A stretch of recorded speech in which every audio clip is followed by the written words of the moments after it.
10,36,051 vote क्या कर सकते हैं? ये वोट पूरी दुनिया में एक नई बहस शुरू कर सकते हैं तब जब वोटर्स न्यूयॉर्क के बाशिंदे हों। न्यूयॉर्क शहर में मेयर का चुनाव इससे पहले किसने जीता था, शहर के बाहर, देश के बाहर बहुत कम लोगों को पता होगा। हमें और आपको तो शायद ही पता हो, लेकिन इस दफा जब से ज़ोहरान ममदानी ने, एक 30-32 साल के नौजवान ने ये इरादा कायम किया कि वो ये चुनाव लड़ेंगे, डेमोक्रेटिक पार्टी के लिए पहले नॉमिनेशन हासिल करेंगे फिर लड़ेंगे, तब से ही सुर्खियां बनने लगी उनके बयान। चाहे वो अमेरिकी राष्ट्रपति डोनाल्ड ट्रंप के बारे में हो जो रिपब्लिकन पार्टी के नेता हैं, या फिर भारत के प्रधानमंत्री नरेंद्र मोदी के बारे में, या फिर इजराइल के प्रधानमंत्री बेंजामिन नेतन्याहू के बारे में।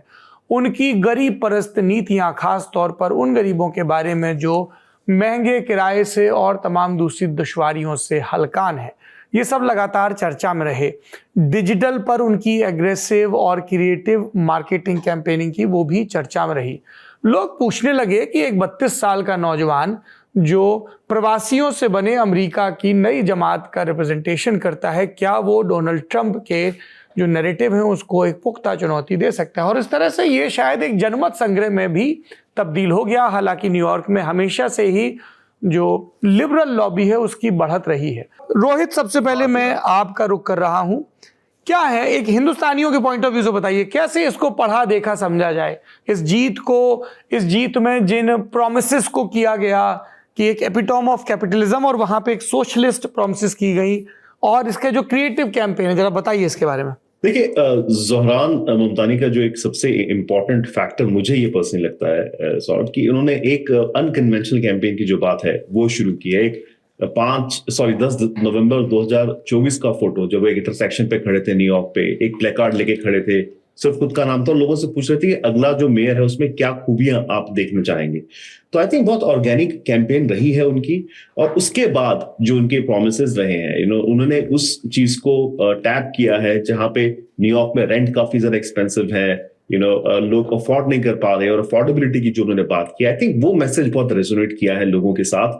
स्पेशली अगर आप आज देखें, अमेरिका में ब्रॉडर अगर जनरल देखें, तो ग्रेजुएट्स जो है यूएस में, उनके पास जॉब्स नहीं है, लोग घर अफोर्ड नहीं कर पा रहे। सो जो पिछले करीब 15 साल के आसपास में जितने भी लोग ग्रेजुएट हुए यूनिवर्सिटी से, आज भी वो अपने स्टूडेंट लोन रीपे कर रहे हैं, आज भी वो घर अफोर्ड नहीं कर पा रहे, आज भी they have to do multiple jobs. तो आई थिंक कहीं ना कहीं ज़ोहरान ममदानी ने उसको टैप किया है, उस सेंटिमेंट को, and then he ran a very organic campaign. जिस तरह की बात कर रहे थे, बड़े यंग थे, उनका एसएनएल स्किट भी है जिसमें हमेशा मुस्कुराते हुए पाए जाते हैं। Every time he he is talking, he makes a point, he is smiling. तो मुझे लगता है that has been able to cut through some of these things. और जहां तक उनके सोशलिस्ट प्रोमिसेस की बात है, देखिए $118 बिलियन का बजट है न्यूयॉर्क सिटी का, so he will have to figure out a way to do it. लेकिन बात वही है कि अगर आप इतना, if you are going to give so much freebies, अगर आप सब कुछ फ्री कर देंगे, जैसे दिल्ली में भी हमने देखा था कि इसी तरह से अरविंद केजरीवाल भी जीत के आए थे कि हम बिजली पानी सब फ्री कर देंगे, people fell for it because again cost of living की बात है वहां पे। So I think he have to figure out a way, and importantly जो फंडिंग, फेडरल फंडिंग मिलती है न्यूयॉर्क सिटी को, उसका उसको जो फंड करने वाले प्रेसिडेंट ट्रंप, उन्होंने कहा है कि वो देखेंगे, रिव्यू करेंगे चीजों को कि कहां पे उनके फेडरल फंड्स जो है वो यूज होंगे। तो कहीं ना कहीं मुझे लगता है कोलिशन होने वाला है दोनों नेताओं का, और हमें देखना होगा कि न्यूयॉर्क सिटी आगे कैसे चलती है। बट ज़ोहरान एक एनिग्मा की तरह आए, उन्होंने हरा दिया प्राइमरीज में कुमो को, जो एस्टैब्लिशमेंट है, उन्हें फोर्स किया एज एन इंडिपेंडेंट रन करने के लिए, and finally one with those money votes. But importantly मुझे आई थिंक ये भी कहना है इसमें सौरभ, की हमें देखना है थोड़ा नीचे, न्यूयॉर्क सिटी से नीचे अगर हम वर्जीनिया में आए, I think that is another story that has to be told. Virginia में लास्ट ईयर जब इलेक्शन हुए थे कमला हैरिस के लिए, तब every county in Virginia shifted towards Republicans. हर काउंटी में, भले ही वो काउंटी अगर कमला हैरिस जीती भी है, तो वोट शेयर जो था वो शिफ्ट हुआ था टुवर्ड्स रिपब्लिकन्स। इस बार जब एबिगेल स्पैनगर्गर जीती है, साथ ही गजाला हाशमी जीती है, जो खुद हैदराबाद में उनका जन्म हुआ था, another Muslim American, state wide elected in Virginia, ऐसा हिस्ट्री में नहीं हुआ अमेरिका की।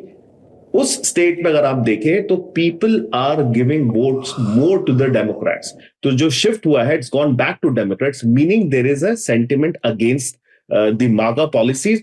और कहीं ना कहीं मुझे लगता है these two factors combined, that is why Zohran Mamdani has become an enigma. पहली तो चीज ये है कि जो अमेरिका का ले लें आप या हर जगह का, मैं अभी पढ़ रहा था कि इस साल 4,000 high net worth individuals Hindustan छोड़ के चले जाएंगे, अबू धाबी इधर उधर मूव हो रहे हैं. So people are leaving for better quality of life, और जो नहीं जा सक रहे हैं उनके लिए affordability has become the biggest issue.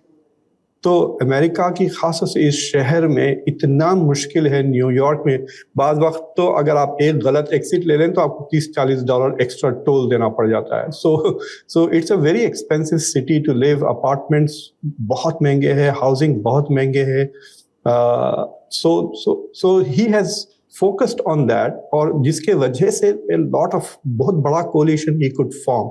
People are comparing him to Kejriwal constantly, मैं सुना हूँ. But let me also tell you कि there are not many ये जो रेवड़ी टाइप पॉलिसीज है इसमें they are not unrealistic. For example, वो 3 important चीजों पे वो फोकस्ड हैं. एक कि he will limit rent control करेंगे. इनसे पहले जो ब्लासियो मेयर थे उन्होंने 3 बार कर दिया था rent control. So it's not something that has not happened. और न्यूयॉर्क में हजारों है रेंट कंट्रोल. अगर आपने फ्रेंड्स शो देखा होगा तो उसमें जो शेफ होती है उसका अपार्टमेंट भी रेंट कंट्रोल अपार्टमेंट था, इसलिए that apartment was so important. So rent control in New York is a very old tradition. ये कई सालों से चले आ रहा है, और many mayors have talked about it. बाद में Cuomo खुद was talking about making housing affordable. और जो दूसरी चीजें जो बात कर रहे थे वो of making transportation, public transport free, और also making child care free. Those are new things, और वो $750 million है for a city with a $150+ billion budget. This is not very difficult. 2% अगर वो टैक्स जो रेस करना चाह रहे हैं over people who make more than $1 million a year, it should not be very difficult at all. I always say is always the economy stupid. It is always the economy stupid. इस case में भी totally वही case था. जोरान ने यदि आप Indian terms में देखें तो ऊपर एक वेलफेयर और इकोनॉमिक पेन से रिलेटेड कैंपेन को रखा, बट नीचे जैसे हम इंडिया में कास्ट को बैलेंस करते हैं वैसे उन्होंने एथनिक ग्रुप्स को बैलेंस किया. तो फ्रंट पे आप यदि न्यूयॉर्क सिटी के बेसिक नंबर्स को देखें तो वो अपने पीयर ग्रुप में यदि हांगकांग हो, टोक्यो हो, लंदन हो, पेरिस हो, इन सब में से काफी यूनिक है बिकॉज उसकी डेंसिटी ज्यादा है. तकरीबन 90 लाख लोग न्यूयॉर्क में रहते हैं.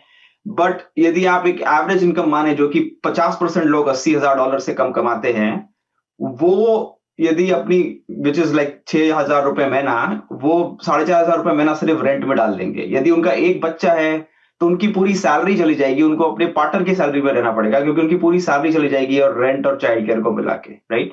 तो जैसे डॉक्टर खान बोल रहे थे कि वो cost of living and affordability और ये सारी प्रॉब्लम जो हम दिल्ली में, बॉम्बे में भी देखते हैं, ये हाई डेंसिटी शहरों में, हाई इंटेंसिटी शहरों में ये प्रॉब्लम्स आती है.